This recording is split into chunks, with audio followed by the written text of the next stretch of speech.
E aconteceu que quando Faraó havia deixado o povo ir, Deus não o conduziu pelo caminho da terra dos filisteus, embora este fosse o mais perto, porque Deus disse para que porventura o povo não se arrependa vendo a guerra e volte para o Egito. Deus conhece a gente muito bem, né? Aliás, Deus conhece tudo, até aquilo que a gente não sabe sobre a gente, porque a gente pensa que se conhece, mas a vida deixa muito claro que tem coisas sobre nós que a gente não sabia. A gente tem algumas atitudes que são frutos de reações que a gente não planeja, mas aquilo revela aquilo que está aqui dentro. E Jesus sabe, Jesus conhece tudo, Jesus é especialista de uma forma que a gente não sabe explicar. É Deus, Ele olha para dentro da gente, sonda, conhece, sabe o que a gente vai falar antes de a palavra sair. Ou seja, a gente precisa muito de Jesus. Agora, por mais que a gente saiba que precisa, a gente também vai ficando mais velho e parece que vai perdendo um pouco desse negócio de precisa, sabe?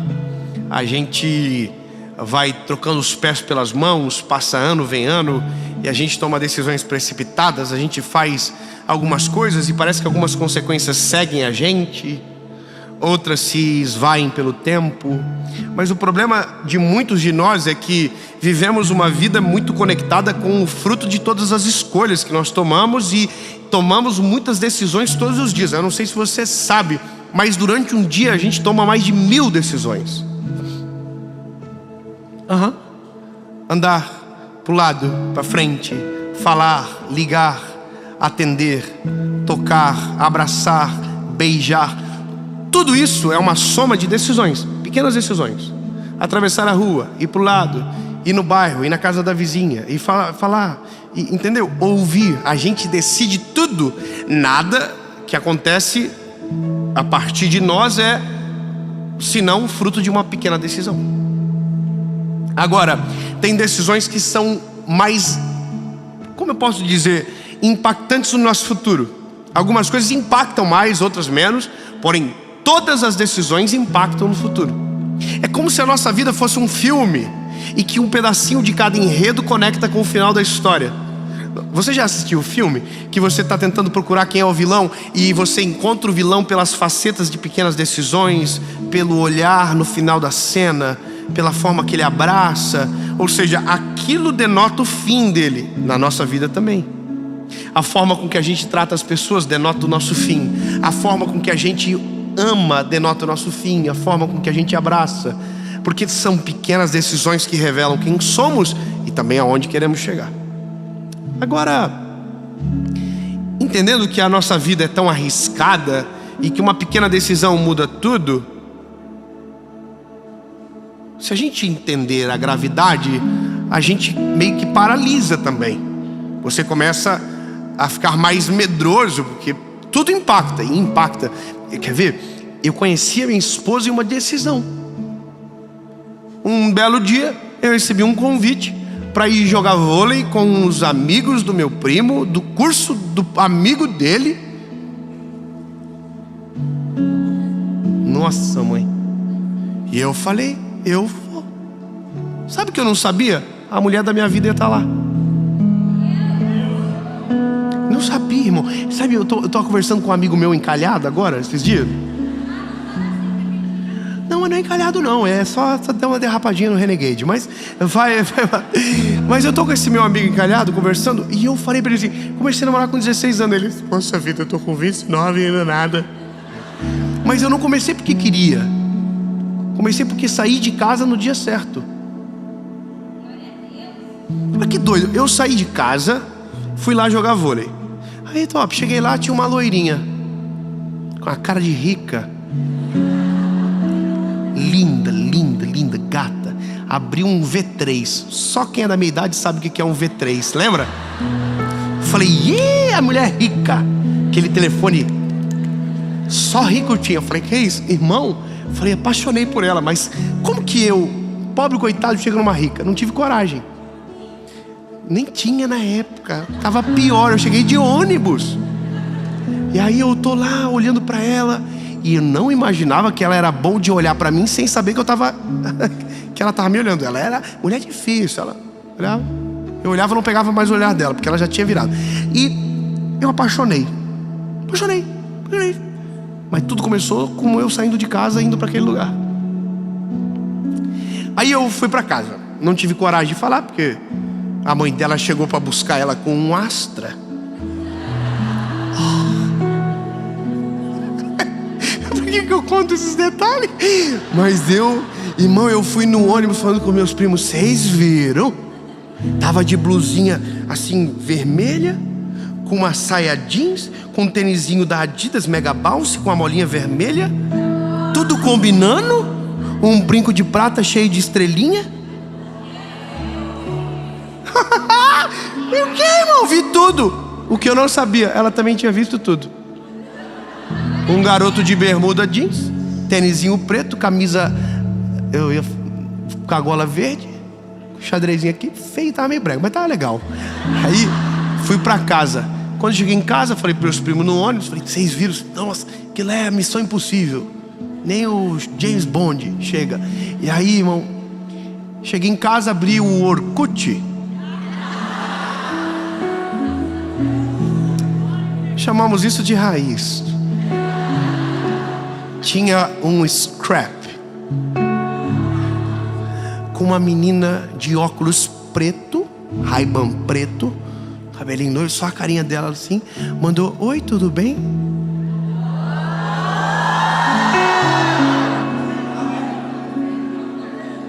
Falei, what? Mandei pro meu amigo, falei assim, é quem eu penso que é? Pelo MSN. Aí ele falou, é quem você pensa que é. É engraçado, mas aquilo que estava acontecendo em pequenas decisões, e que eu não sabia que aquilo era Deus já cuidando de algo, do meu futuro, da mãe dos meus filhos, da mulher da minha vida. Eu respondi ela, e o final da história você já sabe. Casamos, temos 3 filhos, e tudo começou numa pequena decisão: sair de casa. Olha, a vida com Jesus, ela é no detalhe. E esse ano que passou, de 2022, eu preciso ser sincero para você. Eu vivi um dos anos mais extraordinários da minha vida, na presença de Jesus, da minha história. Mas eu preciso te dizer aonde começou: numa pequena decisão desse ano. Esse ano, nasceu a minha filha em março. E antes da minha filha nascer, eu fiz um propósito de oração de 1 semana. Jejum, oração. E aonde nós estávamos morando de maneira temporária, tinha uma rua no final do condomínio que levava para beira de um lago, uma árvore bonita, frondosa, com um banquinho embaixo. No dia que eu vi, tirei uma foto, mandei para minha esposa. Isso não parece cena de filme de oração? Onde você se encontra com Deus debaixo de uma árvore, tipo aquele filme A Cabana e tal. Falei para minha esposa, olha que lindo. E ali foi o meu lugar de oração durante 1 semana. Eu acordava cedo, ia para lá, voltava depois de um tempo, sempre com lágrima nos olhos, e sempre com vontade de voltar. E eu voltava. Eu tenho a foto no meu telefone, essa semana ali, abri para ver de novo. Mas eu vou te dizer como que começou. Eu estava um dia lá orando, cansei de ficar de joelho, aí levantei, comecei a rodear a árvore, eu falando com Jesus: Jesus, eu te amo, Senhor, tu é maravilhoso. Aí passou um americano, um senhor, de longe, me cumprimentou, cumprimentei ele, voltei a orar. E aí eu falei isso aqui para Jesus: Jesus, eu tô aqui, sabe por quê? Porque eu preciso de uma direção. Começou a entender? Eu preciso de uma direção, Jesus. Eu preciso que o Senhor me dirija. Eu preciso que o Senhor fale comigo. E eu fiz uma das orações mais gostosas, acho que eu já fiz, porque você sabe quando você fala uma coisa que você se ouve e acha maneiro o que você falou?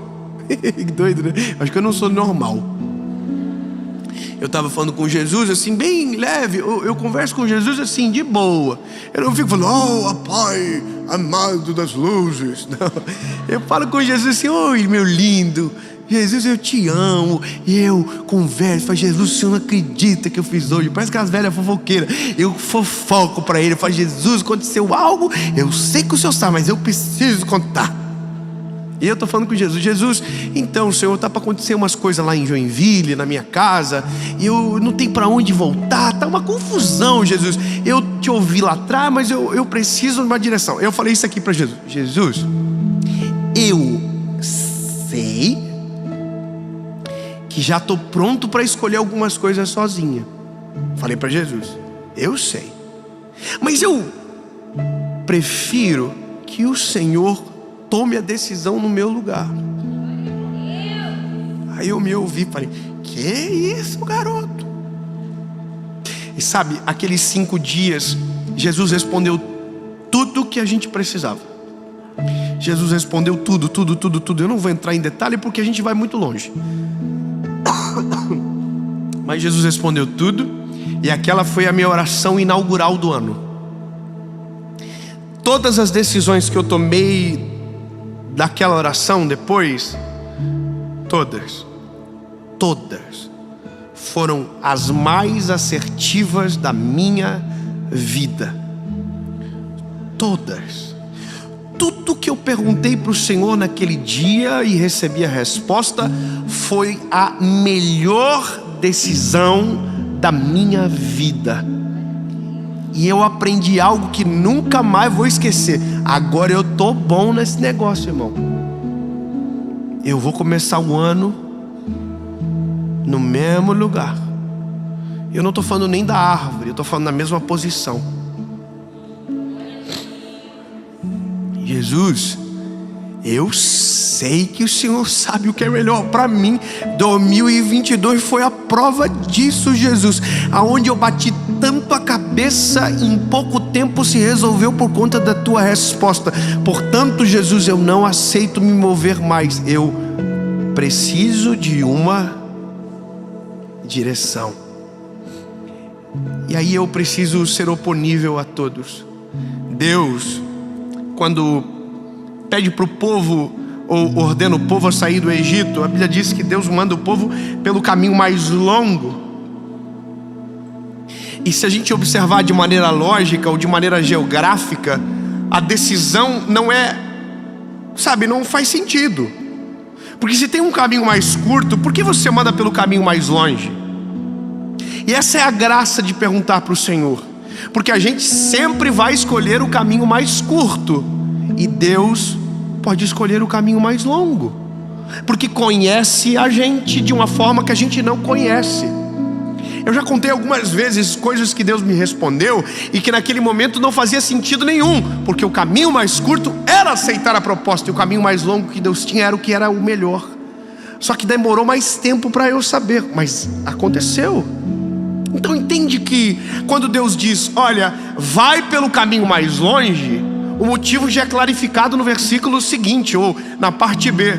Porque se vocês forem pelo caminho mais curto, vão ver a guerra e vão voltar para o Egito. Ou seja, quando Deus manda eles ir para o caminho mais longo, não é porque Deus quer que o povo sofra mais, é que Deus quer que o povo sofra menos. É Deus dizendo, eu prefiro que vocês passem um pouquinho de perrengue no caminho, mas cheguem no destino, do que não passar perrengue nenhum no caminho e não chegar nunca no destino. Entende? Às vezes nós perguntamos para o Senhor, mas a resposta dele não é o que a gente quer. Porque o que a gente quer é o caminho mais curto, é o atalho, é o óbvio. E Deus não opera no óbvio, Deus sempre opera no sobrenatural. Uma das respostas que Deus me deu nesses dias de oração, eu falei para minha esposa, a minha fala para minha esposa foi assim: eu vou fazer a proposta que eu senti no meu espírito, mas se eu estou no outro lado, eu não aceito nunca. Aí eu fiz a proposta. A pessoa do lado de lá fez assim: aham. Eu segui o telefone e falei para Paula: Paula, o homem lá é louco, hein? Aceitou. Mas é porque nem sempre fará sentido. Pedir uma direção para o Senhor é abrir mão da razão, é abrir mão da lógica, é abrir mão do controle. E a gente não faz por vários motivos. E a gente pensa que o primeiro é a falta de confiança em Deus. E eu vou dizer, lindo, nosso problema maior não é não confiar em Deus, é não conseguir parar de se meter.